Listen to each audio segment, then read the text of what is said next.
Assalamu alaikum wa rahmatullah.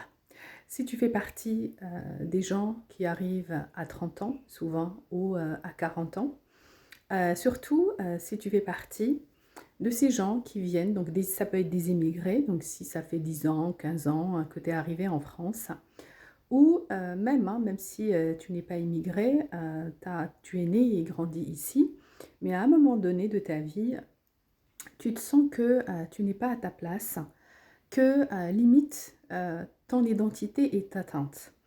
Et à un moment donné, quand tu n'arrives plus à retrouver les réponses à ce brouillard, à ce sentiment pardon, d'être perdu, il y en a, ils laissent tomber tout. Ils laissent tomber leur travail. Pourtant, hein, ils se sont acharnés pour arriver à certains postes. Ils ont tout donné à l'entreprise ou des fois donc à la famille ou autre, mais à un moment donné, ils jettent l'éponge. Il y en a, ils croient qu'ils sont malades, d'autres, ils leur disent ou ils les traitent de la crise de la quarantaine ou de la cinquantaine, et ils ne savent pas, ils ne connaissent pas, bien sûr, parce que ce n'est pas le domaine de tout le monde, que les crises identitaires, surtout quand on a, par exemple, quand on vient d'une religion qui est différente, ou d'un pays, ou d'une culture, ou d'une éducation tout simplement qui est différente, et qu'on est dans un champ social, dans un environnement qui est différent d'une autre, eh bien malheureusement, l'identité au bout d'un moment, elle peut prendre un coup. Et l'identité, ben, c'est simplement, voilà, enfin, pour vous donner une définition de l'identité, eh bien, c'est la représentation de soi. Donc, qu'est-ce qu'on se raconte? Donc, qui sommes-nous? Et donc, cette représentation pour soi et aussi pour l'autre. Euh, Toutes les personnes qui vous diront, vous s'en foutez de la vie des autres, t'as pas besoin de reconnaissance, que le plus important, c'est ce que toi, tu penses de toi. Oui, c'est bien, hein, et c'est vrai, hein, quelque part, mais ça ne fonctionne pas toujours. Au travail, on a besoin d'être reconnu. À la famille, on a besoin d'être reconnu. L'être humain, il a besoin de reconnaissance. Pourquoi? Parce que ça lui permet d'avoir de l'estime de soi, ça lui permet d'avoir donc le respect de soi, et ça lui permet de se développer. Sans la reconnaissance, ces trois choses-là ne peuvent pas avoir lieu. Donc c'est parce que l'être humain est de nature sociable. Il vit dans un environnement, il faut des interactions pour qu'il puisse se représenter soi-même, d'accord? Et aussi, c'est une représentation de soi pour les autres. Et dans cette interaction, il y a aussi qui sont les autres pour nous. C'est une, on va dire, démarche très très complexe. Et ce que je voulais vous dire vraiment, donc par tout ça, parce que je ne vais pas vous faire un cours sur l'identité, ou la construction identitaire, c'est très complexe, il y a plusieurs concepts, il y a plusieurs notions, tout se rejoint.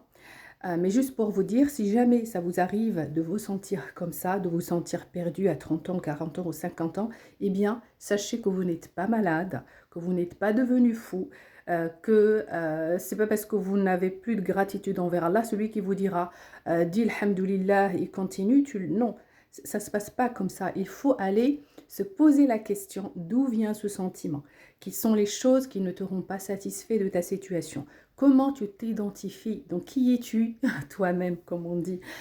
Donc, qu'est-ce que tu te racontes? Il y a une narration de soi. Qui tu veux être? Et reprends ton parcours depuis le début. Si tu es un émigré, donc pourquoi tu es venu en France? Tu es venu avec quel bagage?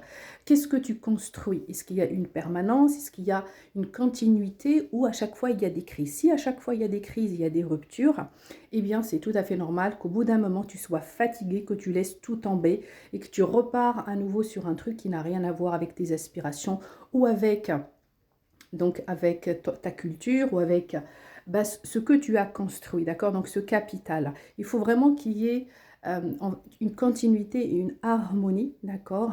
Pour qu'il n'y ait pas un émiettement de ton identité, parce que quand on a un émiettement d'identité, ou sur le long terme, bien sûr, ça peut rendre malade, ça peut te désorienter, tu n'as plus de repères, et ça, malheureusement, tu ne peux pas faire grand-chose de ta vie si tu es dans cette démarche-là. Donc, si tu es immigré ou si tu es juste ici, tu as fait plaisir aux autres, tu as pris, enfin, tu as suivi un parcours ou un cheminement pour faire plaisir à ta famille ou pour faire plaisir à ton mari ou parce que tu as des enfants, et qu'au bout d'un moment, tu te reconnais plus, alors tout d'abord, comme je t'ai dit, c'est tout à fait normal, d'accord, que ça t'arrive.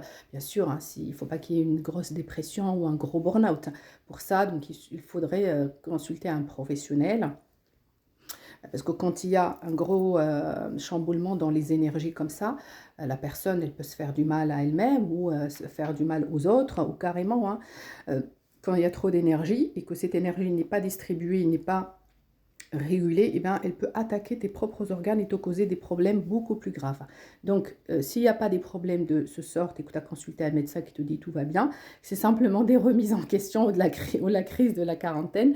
Alors, comme on dit, comme au marocain on dit, ce qui veut dire, quand tu te sens perdu comme ça, eh bien, tu t'assois entre toi et toi-même, tu te dis, ben, comment déjà toi tu te vois, quelles sont tes qualités, quelles sont tes valeurs, etc. Et ces valeurs-là, comment tu les as eues, comment ils ont été construits, et qu'est-ce que tu veux devenir, d'accord? Qu'est-ce que tu veux faire de toi-même? Et dans tous ces questionnements-là, qu'est-ce que tu as fait, d'accord? Quelle trajectoire tu as suivie? Et si éventuellement tu veux faire une nouvelle reconversion, mais ne fais pas les choses juste pour changer ou pour tenter une nouvelle trajectoire ou pour te dire comme beaucoup de gens que j'entends, je veux essayer quelque chose de nouveau. Non, ça ne se passe pas comme ça. Si effectivement c'est quelque chose de nouveau, tu vas prendre 3 mois ou 6 mois, ok, pas grave. Mais par contre, ne t'engage pas sur des gros projets de 5 ans ou des nouvelles formations qui vont prendre du temps, de l'énergie pour qu'à la fin, ça ne soit pas ça que tu cherchais. Donc d'abord, prends le temps de t'asseoir avec toi-même, questionne-toi sur tes valeurs, ton éducation, ton historique, pourquoi tu es venu, qu'est-ce que tu as construit, qu'est-ce que tu as fait pour servir cette intention de départ. Si, par exemple, tu avais des intentions, mais tu n'as pas pu les réaliser, qu'est-ce qui t'a empêché? Est-ce que c'est un problème de concentration? Est-ce que c'est un problème financier? Est-ce que c'est un problème de connaissance? Est-ce que c'est un problème, je ne sais pas, de santé? Peu importe. Il faut d'abord que tu identifies l'obstacle, d'accord? Et soit par toi-même, tu vas aller travailler pour, eh bien, ramasser tous ces morceaux et coller les uns aux autres et continuer ton chemin. Si tu as besoin d'accompagnement, sache que je fais des accompagnements qui durent de 6 mois à 1 année. On travaille plein de concepts. Donc, pour t'aider à ne plus te sentir désorienté et pour t'aider à connecter à nouveau ton corps et ton esprit avec ton essence, peut-être avec ta culture, peut-être avec on va dire tes principes, avec tes valeurs, et reconstruire un nouveau chemin que tu vas emprunter et dans lequel tu te sentiras serein, tu te sentiras ancré, parce que quand on se sent perdu, on n'est pas ancré et donc tout ce qu'on fait va partir dans le vide. Donc connecte-toi avec ton essence, et ça je sais que c'est facile à dire, mais c'est très difficile à faire, je le sais très bien. Il y a des techniques pour ça. Donc c'est pourquoi je dis, si tu as besoin d'un accompagnement, il y a des techniques pour te connecter même à ton subconscient, voilà, pour être dans la fluidité, pour être dans la grâce, et même les idées qui viendront à ton esprit, ce sera des idées qui sont alignées avec tes propres valeurs et qui vont et qui vont te donner des résultats remarquables et concrets. Bien entendu, ce chemin, tu peux t'aider par des lectures de Coran, et comme j'avais déjà expliqué plusieurs fois, pour que tu saches si le Coran t'aide ou pas, eh bien, il faut qu'il t'apporte un apaisement, d'accord? Pourquoi un apaisement? Parce qu'une fois que tu te sens bien, tu te sens serein, pas d'inquiétude, voilà, que le rythme cardiaque baisse, eh bien, il y a les deux hémisphères où le système parasympathique, il va se calmer.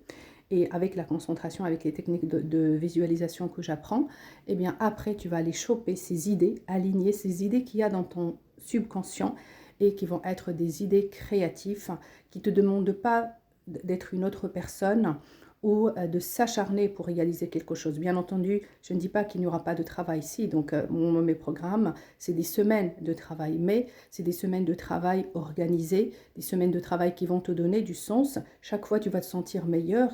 Chaque fois, tu vas être sur ce qu'on appelle Sirat al-Mustaqim, sur un chemin de valeur qui va non seulement te donner une vraie reconnaissance par rapport à qui tu es, d'accord? Mais la reconnaissance que tu chercheras, elle sera toujours, bien sûr, chez autrui, mais également auprès d'Allah Azza wa Jalla. Mais c'est une reconnaissance qui te donnera amour de soi, respect du soi et développement vers le meilleur, Inch'Allah. Wassalamu alaikum. Et si tu as besoin d'aide, tu peux m'écrire sur WhatsApp.